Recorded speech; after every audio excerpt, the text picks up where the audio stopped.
لا تنسوا الاعجاب بالفيديو والاشتراك في القناة. منذ أعوام، وبالتحديد في مركز الظهير الأيمن، شهدت الكرة الليبية عجزا كبيرا في ذلك المركز. وما إن خرج اسم الصادق الفيتوري، تفاءل عشاق المستدير بميلاد اسم جديد يعيد ذكريات الجناح الطائر علي البشاري.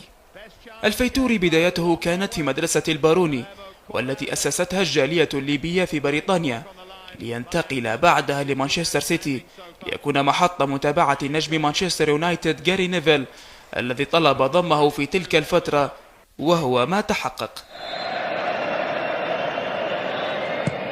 الصادق أصبح اليوم أمام مفترق الطرق بعد اختياره ليكون ضمن تشكيلة جوزيه مورينيو التي تخوض منافسات البريمير ليج.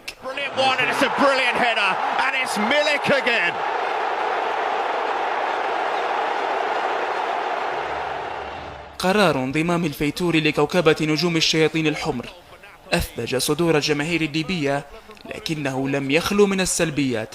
فمن يعرف مورينيو جيدا عندما درب الانتر وريال مدريد يعلم أنه لا يقتنع بالمواهب الشابة بقدر احتياجه دائما للاعب الجاهز فنيا وبدنيا. فرص ابن ليبيا أصبحت ضئيلة فعليا وتكاد تكون منعدمة، فدخوله تحت ضغط نفسي لمنافسة نجم من طراز أنطونيو فالنسيا الذي يملأ عين مورينيو يكاد يكون مستحيلا.